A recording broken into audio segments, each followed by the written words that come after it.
Tapi selingkuh itu bisa sembuh nggak? Itu penyakit apa gimana? Tapi bisa sembuh nggak sih? Bisa tobat nggak? Bukannya sembuh, tapi bisa tobat nggak sih sebenarnya? Yes, memang betul. Si relasi itu atau kondisi hubungannya menjadi salah satu faktor, tapi tetap yang membuat keputusan untuk berselingkuh kan dia.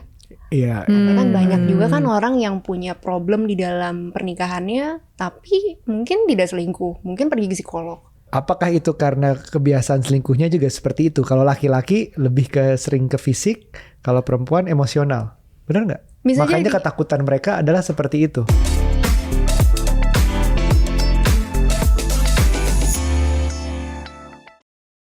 Halo parents, kembali lagi di podcast Curhat Babu, curhatnya Bapak dan Ibu.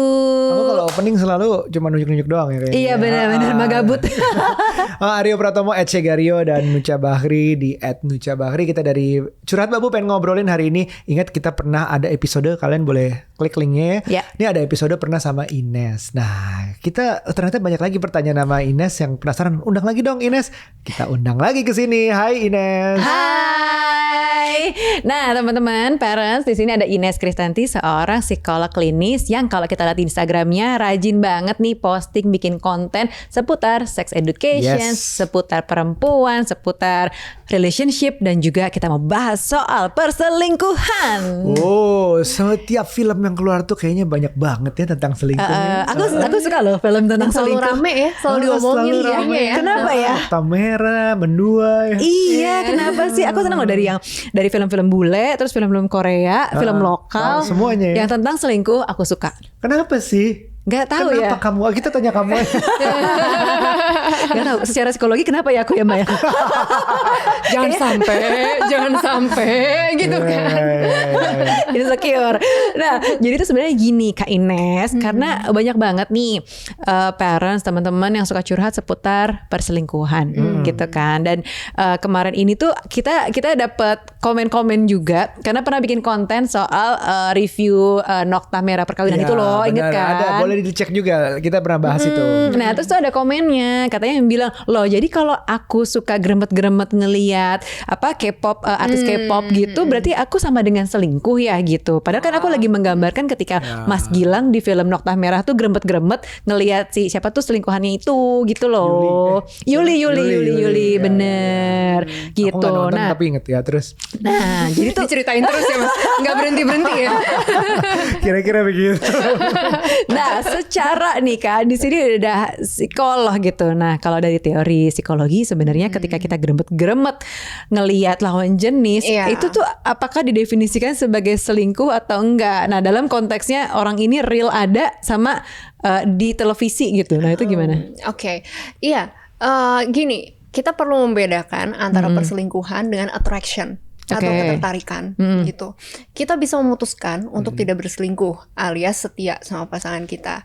Tapi mungkin yang lebih kita tidak bisa kendalikan adalah attraction atau ketertarikan kita sama orang lain. Ibaratnya ginilah, walaupun kita misalkan sudah menikah, terus kita nonton film yang menurut kita orangnya ganteng atau orangnya cantik, ya kita bisa bilang dia ganteng dan dia cantik gitu. Dan saya seneng liatnya gitu. Tapi bukan berarti itu akhirnya kita sudah memutuskan untuk berselingkuh gitu kan. Karena komitmen saya kan masih sama pasangan sebenarnya. Tapi kontrolnya gimana tuh? Misalnya yang ditonton kebetulan misalnya film Indonesia yang orangnya tuh ya ada lah dalam satu negara lah. Bisa dicari gitu ya, bisa dicari. Atau penyanyi lah yang akhirnya sampai konsernya kita kejar. Nah sampai dibela-belain kayak gitu tuh gimana berarti? Selingkuh gak sih? Nah itu balik lagi ke masing-masing juga. Menurut si pasangan ini berdua itu batasan selingkuh tuh seperti apa?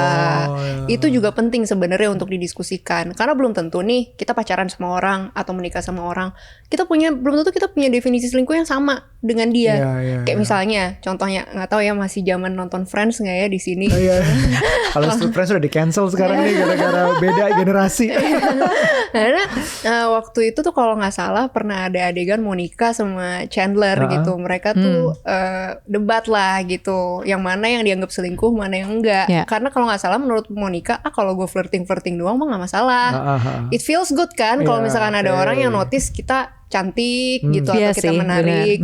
Ya nggak apa-apa lah, agak balesin dikit kan buat seneng-seneng doang gitu. Nah kalau menurut Chandler enggak, artinya lu membuka jalan gitu. Artinya lu kan lu nggak tahu apa yang di kepala laki itu gitu. Ketika lu balesin flirtingannya dia, jangan-jangan dia merasa punya kesempatan jadinya sama lu. Nah itu kan sesuatu yang menurutku perlu didiskusikan ya, dan disepakati bersama gitu. Jangan sampai kita menyalahi komitmen. Nah itu batasannya seperti apa gitu. Jadi fangirling atau fanboying itu juga harus dibicarakan ke pasangan. Jadi maksudnya ya kan bisa aja kalau kita ngobrol-ngobrol tentang Justin Bieber sejarahnya gimana, si PewDiePie sejarahnya gimana dengan pasangannya. Itu kan dari seorang idol dan fans yang ended up together gitu. Ya mungkin fansnya saat itu bukan seseorang yang sudah berkomitmen. Tapi bisa aja aku nggak bayangin skenarionya, aku suka banget nih, wah nih cantik nih di TV nih. Terus dia juga penyanyi, datang konsernya. Atau sekarang selebgram lah. Yang selebgram lah. Selebgram yang kita follow gitu, yang sebenarnya bisa orangnya kan real dan bisa deketan terus. Iya. Misalnya ya awalnya nge-like terus tiba-tiba komennya disambut karena komennya mungkin dianggap bagus. Gue tau banget tuh rasanya, pasti bergejolak banget. Gitu. Dia jawab komen gue gitu. Terus tiba-tiba DM-an, terus tiba-tiba gimana kan? Itu sangat mungkin sekarang ini menurutku terjadi. Nah gitu. kalau kayak gitu tuh selingkuh nggak tuh? Ya tadi balik lagi dibicarakan kan? Iya sih. Dan intensi kita juga apa sebenarnya gitu. Misalnya kalau kita udah nonton terus kita misalnya di TV ya kita nonton dan kita ya mengagumi, kita suka aktingnya dan segala macam. Sampai tataran itu aja oke, berarti nggak ada niatan lebih dari itu kan. Tapi katakanlah kalau misalkan kita sudah terobsesi, dalam artian kita jadi mikirin dia terus, karena perselingkuhan juga ada yang sifatnya perselingkuhan kognitif juga sebenarnya. Gitu. Ini tipe-tipe selingkuh nih berarti ya. Ada apa aja? Sekalian. Ada apa aja? Sekalian aja ya. Jadi kan yang mungkin kita udah tahu ada selingkuh fisik atau selingkuh seksual. Itu lebih gampang, udah lebih gampang dilihat. Mungkin kita semua juga sudah paham gitu. Ada juga selingkuh yang emosional. Artinya belum ada nih kontak fisiknya, tapi udah suka-sukaan. Nokta merah. Bener. Curhat-curhatan gitu misalnya. Curhat-curhatan yang memang mengarah ke perselingkuhan. Pokoknya gayung bersambut. Mulai peduli lah ya, mulai punya perasaan. Iya, mulai punya perasaan, tapi memang nahan diri misalnya. Jangan sampai ada kontak fisiknya. Nah itu sebenarnya bisa dikategorikan selingkuh juga gitu. Karena memang sudah ada ketertarikan emosional yang dibina, yang dibangun. Kan mereka nggak stopin itu kan. Iya. Mereka lanjutin. Udah tahu saya tertarik sama dia dan ini mungkin melewati batas. Ya udah dilanjutin gitu. Nah itu kategorinya yang emosional. Ada juga yang kognitif. Yang kognitif itu ya mungkin kita belum ada kontak-kontakan nih sama orangnya, belum ada ngobrol dan segala macam. Jangan fans tadi contohnya Idel. Tapi kita terobsesi sama dia, mikirin dia terus. Wow. Kata kuncinya tuh juga adalah terus-terusan. Terobsesi terus-terusan gitu. Kalau misalkan cuman sekelebat lewat, dia cantik, dia ganteng, ya udah dong. Iya, terus lewat udah nggak ada dipikirin lagi. Tapi kalau kepikiran, sampai ke bawah mimpi, nggak bisa tidur gitu ya. Hati-hati gitu. Atau kita jadi, walaupun kita nggak kenal sama dia, tapi kita pengen tahu seluruh kehidupannya dia. Wah itu gitu, gue dong. Oh ya, siapa nih Sisipas Djokovic. Jadi kalau misalnya itu juga berarti ada bagian untuk mengenali diri gitu. Maksudnya gue tahu banget tahu diri dan tahu kontrol diri gitu. Betul. Misalnya gue udah tahu, wah nih gue kok jadi ada peduli sama dia, gue punya perasaan sama dia. Jadi nggak sehat nih. Jadi dalam artian perhatian gue itu yang di dalam komitmen ini bukan cuman ke pasangan gue aja gitu, tapi gue ada yang lain yang memang membuat gue terobsesi segitunya gitu, dan itu sudah mempengaruhi mungkin juga relasi kita dengan pasangan. Nah itu kita perlu berhati-hati. Tapi ya kalau namanya bukan berarti kita nggak boleh ngefans lah sama orang. Iya. Boleh ngefans sih kalau misalkan kita lihat filmnya bagus, aktingnya bagus, ya menarik, lucu atau gimana gitu. Boleh dong sebenarnya. Benar sih. Nah, tapi nih kalau kayak aku posisinya gitu ya, once aku udah nikah, aku selalu berpikir bahwa langsung kayak udah udah punya boundaries gitu loh. Udah rasanya udah terkotak. Oke, gue tuh juga udah nggak bisa lagi nih. Mungkin yang segitu intensnya balas WhatsApp-nya siapa, misalnya gitu ya, teman-teman cowok gitu lawan jenis. Atau misalnya nggak bisa segitu mudahnya juga, misalnya diajak ngopi yuk, lunch yuk, misalnya sama lawan jenis kayak gitu loh. Langsung kayak udah zlep gitu aja sih. Tapi emang nggak ada yang ngajakin juga sih ngopi-ngopi kesini. Apa sih kode minta diajakin? Dari tadi udah dilihatin akan keluar nggak nih siapa yang mengajak kan? Katanya nggak ada yang ngajak. ngajak. Nggak ada yang WhatsApp juga deh. Tadi sedikit balik ke yang bagian fans sama idolnya. Jadi misalnya bahayanya kan sebenarnya yang terjadi kan kalau misalnya yang misalnya tadi balik disambungin sama yang ngajak Nucha. Kalau yang ngajak Nucha itu adalah orang yang memang biasa aja buat Nucha nggak tertarik kan gampang dia nolaknya. Betul. Ternyata yang ngajak dia misalnya Sisipas gitu petenis kalau belum tahu atlet tenis dunia. Atlet tenis pakai baju tenis gitu abis menang gitu. Nggak mungkin bilang enggak kan? Ngajakin bilang enggak tuh gimana ya rasanya ya? Kamu gimana tuh? Iya kalau dia tiba-tiba WhatsApp gitu, babe main tenis yuk. Oh iya ayo gitu. Itu godaannya berarti makin besar berarti ya. Iya. Ya jadi ini kita juga makanya kita harus berkaca sama diri kita sendiri. Mungkin kita nggak bisa benar-benar bilang oh yang ini masih benar, yang ini udah salah gitu. Tapi kita tanya juga sama diri kita sendiri. Dengan kita iyain ajakannya, apakah kita memang punya harapan lebih? Apakah memang kita berniat untuk lebih dari sekedar ajakan tersebut, pengen kenal lebih lanjut dan sebagainya. Itu kan setiap orang yang tahu ya gitu. Artinya setiap dari kita juga perlu menjaga komitmen. Iya, benar. Itu challenge-nya di situ memang ya. Challenge-nya di situ bagaimana kita jujur komunikasi sama diri sendiri, nanya diri sendiri. Ya gue sebenarnya mau ngapain sih nih? Gue niatnya apa sih? Itu kayak kalau bisa jawab jujur ya mungkin lebih tahu apa yang harus dilakukan berikutnya. Nah, ini kalau masih tentang fansnya itu kalau misalnya apa sih perasaan pasangan kalau misalnya pasangannya ngefans sama seseorang yang kayak ya Nucha gitu ngefans sama petenis gitu. Ya gue gue hopeless sih kalau bandingin gue sama dia gue juga gak bisa gitu. nyaingin. Dia tuh kayaknya si pemain tenis ini nih satu-satunya orang yang aku tiba-tiba random DM gitu loh. Karena bukan misalnya ini kamu DM ya? Oke, kamu DM apa? Coba buka. Enggak, cuma bilang congrats gitu. Oh, iya. Kalau tiba-tiba dijawab kan gitu. Kalau tiba-tiba dijawab kan Tapi kan maksudnya itu kan pasti banyak kejadian ke setiap pasangan ya. Misalnya yang dia fans gak mungkin lah pasangannya tuh kayak I'm better, gitu. Kan pasti ada admiration levelnya tuh beda gitu. Nah itu gimana sih ngejaga sama pasangan bahwa kayak gue misalnya ngeliat cewek cantik tuh kayak gue sebenarnya dia cantik, gue pengen bilang dia cantik, gimana caranya biar nggak menyinggung gitu. Admiration pengen terbuka, tapi maksudnya bukan menyinggung, maksudnya terbuka. Mungkin itu lebih baik, maksudnya tujuannya biar saling terbuka bahwasanya. Saling terbuka ya, maksudnya kita punya apa? Gue ngefans nih sama ini dan sebagainya karena dia gini. Kalau gue bilang Nucha lebih cantik belum tentu jujur soalnya. Tapi kayaknya kita juga perlu memposisikan diri kita juga dan realistis gitu. Artinya kita itu mungkin nggak di segala lini adalah number one top nomor satunya tuh pasangan gitu. Bener. Kayak misalnya ditanya hidung yang paling bagus hidung gue apa hidung Hailey Bieber lah ibaratnya gitu. Kayak pasangan gue bakal bilang Hailey Bieber gitu dan gue juga yang apa gitu. Mungkin kita juga perlu memiliki ekspektasi yang realistis dan sehat juga. Bahwa kita tuh nggak bisa jadi segalanya pasangan yang selalu akan dia taruh di nomor satu. Yes, saya adalah orang yang dia berkomitmen satu-satunya gitu. Tapi kalau ditanya cantikan siapa, pintaran siapa, banyak yang lebih cantik mungkin. Realistis ya. Banyak yang lebih pintar. Bukan berarti pasangan tuh akan meninggalkan kita karena itu. Iya, betul. Karena kan dia sudah berkomitmen sama kita. Nah itu kan sebenarnya seninya berkomitmen di situ juga. Nah itu makanya dijawabnya begitu biar kita punya ketenangan sendiri lah. Misalnya aku bilang, Kendall Jenner cantik banget sih. Tapi dia ada kurangnya dibanding kamu. Dia nggak mau sama aku. Oh jadi kamu terpaksa sama aku. Kalau misal Kendall Jenner ketok-ketok terus kamu mau sama dia gitu kan. Gitulah iya, makanya aku bilang tuh kalau aku nih atau mungkin aku nggak tahu juga sih kalau perempuan kebanyakan ya kalau udah nikah tuh udah terboundaries gitu terkotakkan. Tapi kan kalau laki-laki belum tentu gitu ya. Nggak tahu. Nah ini gimana nih kalau dari psikologi gimana sih sebenarnya apakah laki-laki itu dan perempuan itu beda? Iya beda nggak sih dari si boundariesnya itu gitu setelah menikah ya terutama. Sebenarnya balik lagi ke bagaimana masing-masing orang itu menghayati komitmennya gitu.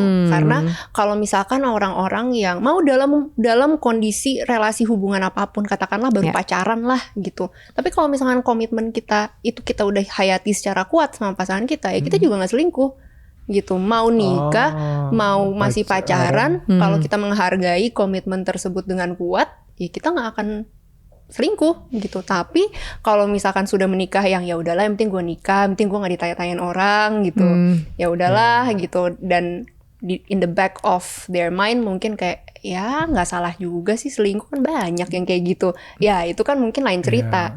Mau udah nikah, mau udah renew vows berkali-kali, ya masih mungkin aja kan. Jadi menyebabkan selingkuh ada beberapa faktor. Ada beberapa faktor, salah satunya yang tadi ya dari individunya itu sendiri, bagaimana dia menghargai komitmen, bagaimana dia melihat kepercayaan satu sama lain, mana yang dia bisa hargai, mana yang dia tidak gitu. Terus kemudian yang kedua adalah situasi gitu, kadang-kadang kan situasi mendukung, kesempatan gitu, dalam artian kalau misalkan ya pulang bareng, terus juga sering DM-nya Nucha dibales gitu ya, itu juga kesempatan nih gitu. Itu dua. Nah ya kesempatan. Terus yang satu lagi ini, tapi menurut aku perlu berhati-hati kita juga mengartikannya. Memang betul salah satu faktor dari perselingkuhan adalah relasi atau kondisi hubungannya dia sama pasangan resminya. Bisa jadi gitu. Ketika memang hubungannya sedang goyah, ketika hubungannya memang sedang kurang harmonis, bisa jadi itu terjadi perselingkuhan. Semakin membuka motivasi buat si orang itu berselingkuh. Tapi tidak artinya bukan artinya tuh kita bisa menyalahkan kalau misalkan selingkuh itu tuh berarti salah pasangannya, dia yang kurang, dia kurang perhatian, dia yang kurang berusaha di dalam hubungannya, makanya si pasangannya itu selingkuh. Kita nggak bisa langsung tembak seperti itu gitu. Karena kita pisahkan juga. Yes, memang betul si relasi itu atau kondisi hubungannya menjadi salah satu faktor, tapi tetap yang membuat keputusan untuk berselingkuh kan dia. Kan banyak juga kan orang yang punya problem di dalam pernikahannya, tapi mungkin tidak selingkuh, mungkin pergi ke psikolog. Mungkin membicarakannya dengan baik-baik dengan pasangan, mencari solusinya. Jadi 3 faktor itu tadi ya.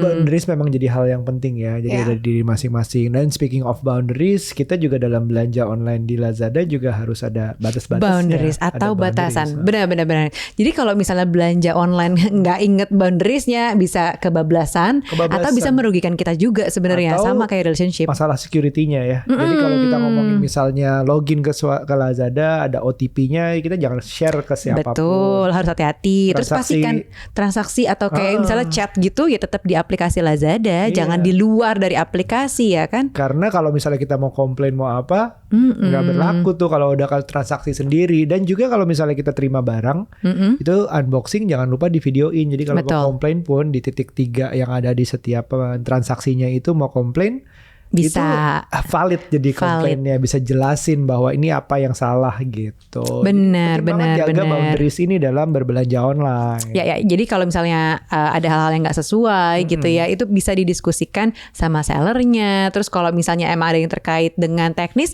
bisa ditanyakan ke Lazadanya langsung. Gitu loh, biar lebih hati-hati. Makanya perlu boundaries dalam belanja online. Belanja dengan aman di aplikasi Lazada. Yes, yang penting intinya adalah kita aware dengan apa yang kita beli dan juga gimana sih cara membelinya. Boundaries penting. Balik lagi ke boundaries kita. Jadi Ines sudah menjelaskan ya banyak hal. Jadi selingkuh itu tipenya apa aja tadi. Terus juga selingkuh itu faktornya yang menyebabkan apa saja tadi, itu juga sudah dijelaskan. Gue juga baru tahu kalau Nucha DM siapa ini yang bilang kongres. Gue juga baru belajar dari episode ini ya. Mana coba lihat dibalas nggak? Kalau dibalas bilang, aku juga bilang kongres gitu. Nah ini seru banget episode kali ini, kita ngobrol sama Ines. Thank you banget. Mungkin terakhir ya, gimana kita bikin boundaries sendiri, membatasi diri, langkah-langkah sederhananya aja apa sih? Gimana kita harus pull out mungkin, sadar itu ada nggak tips-tips yang gampangnya? Kita perlu belajar jujur sama diri kita sendiri untuk apapun yang kita lakukan. Karena kadang-kadang kita in denial juga kan. Betul. Nggak apa-apa lah, cuman DM aja gitu misalnya. Nggak apa-apa kan, curhat doang gitu. Dan sebagainya gitu. Mungkin sebenarnya kita tahu dalam hati banget, ini mungkin ada harapan untuk lebih gitu, atau ada rasa nyaman yang lebih daripada sekedar teman biasa gitu. Aku juga nggak bilang bahwa nggak boleh berteman ya sama lawan jenis, karena ya boleh-boleh aja gitu. Sebenarnya kita berkawan nggak apa-apa. Balik lagi kan ke motivasi kita ya, bagaimana berinteraksi sama orang tersebut yang kita memperlakukan dia sebagai kawan gitu, bukan lebih. Nah, yang tahu kan punya motivasi lebih atau enggak ya kita sendiri. Ya, jadi kita yang tanya juga sama diri kita sendiri, jujur di setiap perilaku kita, jangan yang akhirnya ya nggak apa-apa biasanya kebablasan kan. Kalau misalkan dulu tuh zaman yang belum menikah gitu, mungkin nggak baper kok nggak apa-apa gitu, misalnya gebetan kita bilang enggak, saya lagi nggak mau pacaran gitu, terus tapi aku pengen deket terus sama dia gitu kan, malah bisa nggak baper kok nggak baper gitu, habis itu baper gitu kan. Nah yang kayak gitu-gitu kan kita bisa meminimalisir juga ya, kalau misalkan kita belajar jujur sama diri kita sendiri, belajar kenali perasaan kita juga. Dari mana ini datangnya? Apakah ini sesuatu yang perlu aku diskusikan dengan pasanganku gitu? Apakah memang ada masalah di dalam hubungan yang membuat aku nyaman sama orang ini dan membuat aku jauh dari pasanganku? Itu kan mungkin sesuatu yang perlu kita bicarakan sebenarnya dengan pasangan. Jujur dengan diri sendiri. Benar. Sounds klise tapi itu susah-susah gampang tuh. Iya. Tapi aku juga mau nanya lagi dong, Aryo punya pertanyaan terakhir. Aku juga punya pertanyaan terakhir nih. Kenapa sih laki-laki itu selalu identik dengan selingkuh? Ini kita clearkan saja ya, bahwa ini kayaknya kita ngobrol selama ini yang dipikirin laki-laki yang selingkuh, laki-laki yang selingkuh. Iya kan, sudah kayak gitu. Ada nggak sih? Makanya. Coba Mas Aryo gimana nih sebagai perwakilan laki-laki? Saya kan bukan psikolognya, tapi dua-duanya pernah tahu gue banyak yang selingkuh gitu. Ada laki-laki, ada perempuan. Tapi kenapa identiknya laki-laki ya? Bingung juga ya kenapa ya identiknya laki-laki, yang mungkin misalnya di film banyak kan yang digambarkan tuh laki-laki yang selingkuh dan sebagainya gitu. Tapi sebenarnya dua-duanya juga bisa gitu, perempuan dan laki-laki itu ya sama-sama memiliki kemungkinan untuk berselingkuh gitu. Jadi ya, nah tapi memang perselingkuhan buat laki-laki ini menarik juga nih, sama laki-laki, buat laki-laki sama perempuan tuh kadang-kadang beda gitu. Aku pernah baca penelitian bilang bahwa perempuan itu lebih bermasalah atau lebih sedih kalau pasangannya itu selingkuh secara emosional. Iya, aku pernah dengar juga deh itu. Jadi kayak udah baper gitu loh, udah ada relasinya, udah berjalan misalkan 3 bulan, 6 bulan gitu. Yang intens, kayak punya pacar baru lah gitu. Nah, itu perempuan biasanya lebih sedih. Kalau laki-laki biasanya lebih sedih kalau misalkan pasangannya berselingkuh secara fisik. Coba gue counter, apakah itu karena kebiasaan selingkuhnya juga seperti itu? Kalau laki-laki lebih sering ke fisik, kalau perempuan emosional, benar nggak? Makanya jadi ketakutan mereka adalah seperti itu. Bisa jadi sih ya. Bisa jadi, karena sebenarnya let's say ya, kalau kita mau balikin lagi terkait dengan topik kita yang sebelumnya tentang seks gitu, cara perempuan melihat seks dengan laki-laki juga beda. Secara umum ada yang beda gitu. Aku nggak bilang secara sama ya semuanya itu bisa digeneralisasi, enggak gitu. Tapi secara umum perempuan itu melakukan hubungan seks untuk merasa dekat sama pasangan. Intimasinya itu loh yang kita cari sebenarnya. Walaupun ada juga yang enggak. Iya betul. Nah tapi jadi dalam kita berelasi laki-laki dan perempuan juga ada mungkin perbedaannya. That's why dalam melihat selingkuh itu juga mungkin kita agak berbeda. Walaupun yang balik lagi nggak bisa dipukul rata ya. Ada juga mungkin yang perempuan yang lebih upset kalau misalkan selingkuh fisik, itu juga mungkin ada. Ya ini research based lah ya. Ada beberapa yang dibaca oleh Ines di sini. Tapi selingkuh itu bisa sembuh nggak? Itu penyakit apa gimana? Tapi bisa sembuh nggak sih? Bisa tobat nggak? Bukannya sembuh, tapi bisa tobat nggak sih sebenarnya? Kolom komentarnya Berentok nih. Aku mewakili netizen. Soalnya memang sering banget terminologi yang dipakai itu sembuh. Aku tuh sering banget dengar selingkuh bisa sembuh atau enggak, selingkuh bisa sembuh atau enggak, seolah-olah selingkuh itu adalah penyakit. Padahal bukan. Padahal bukan ya. Selingkuh itu tuh bukan penyakit. Jadi, kebiasaan aja gitu, enggak ya? Kita ulang nih, kita frame nih. Selingkuh itu bukan penyakit kata seorang psikolog. Selingkuh itu tuh bukan penyakit, oleh karena itu kita juga tidak bisa berlindung dalam arti ya gimana dong orang aku punya penyakit selingkuh ya kan. Kalau misalkan penyakit kan bisa mau gimana, saya sakit mas, saya nggak bisa minum kopi gitu, saya nggak bisa nemenin kamu minum kopi nih, saya punya mah gitu. Kalau kita terminologinya pakai sakit itu seolah-olah tidak banyak yang bisa dilakukan, ya nggak sih gitu. Padahal sebenarnya selingkuh itu adalah terkait kontrol diri. Lebih sehat dilihatnya seperti itu gitu. Aduh, aku habis selingkuh aku lupa minum obat soalnya. Penyakit. Nah itu, jadi jangan sampai kita menyalahkan faktor lain, faktor yang tidak ada di bawah kendali kita gitu. Bahwa memang sebenarnya selingkuh itu ada di bawah kendali kita, orang kita yang ngelakuin kok gitu. Jadi kalau mau ditanya juga apakah memang, mungkin pertanyaannya adalah sekali selingkuh apakah akan terulang lagi atau enggak gitu, atau at one point dia bisa stop atau enggak. Balik lagi ke motivasi masing-masing orang. Aku juga bukan orang yang ngejudge sekali selingkuh itu pasti selingkuh gitu. Kalau kayak gitu kan berarti kasihan dong. Nggak ada harapan buat orang-orang. Hidupnya berakhir, nggak usah punya pasangan lagi. Atau kasihan pasangannya gitu. Kalau misalkan pasangannya memutuskan, oh ya aku bakal stay sama dia gitu, dia bakal diselingkuhin terus lagi. gitu. Seumur hidup kasihan gitu. Jadi itu sesuatu yang polanya bisa diubah kalau misalkan ada kemauan, ada keinginan juga untuk mempertanyakan kenapa sih saya punya pola seperti ini, kenapa sih saya berselingkuh in the first place. Itu kan perlu ada akarnya ya. Iya benar sih. Karena ada juga orang yang berselingkuh karena mungkin ya perasaan dia ingin dihargai, ingin dipuji, ingin sama orang yang baru ini kan juga di shower dengan perhatian dan segala macam gitu. Dia mau merasa feels good gitu tentang dirinya sendiri. Nah kalau misalkan itu akarnya, mungkin dia perlu menyelesaikan kenapa ya saya selalu butuh afirmasi itu dari orang lain. Kenapa saya nggak bisa secure sama diri saya sendiri? Jadi mungkin salah satu, aku jadi keinget suatu film Father and Daughters kalau nggak salah, Amanda Seyfried ya. Dia selingkuh karena daddy issues.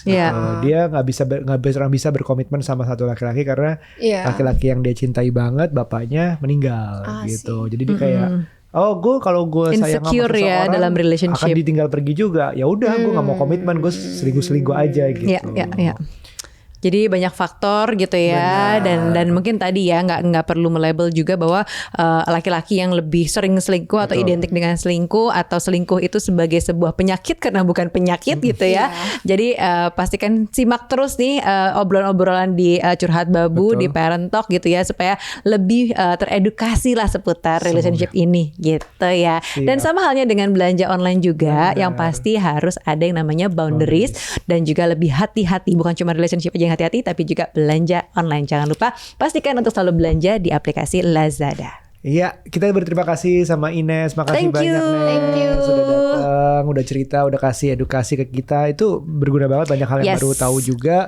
Dan semoga ini berguna buat kalian. Kalau iya, tolong disebarkan, di-share ke teman-teman kalian. Di likes, comment, subscribe, share, pokoknya. Atau kalau Ines di Ines Kristanti. Di Instagram. Dan TikTok ya.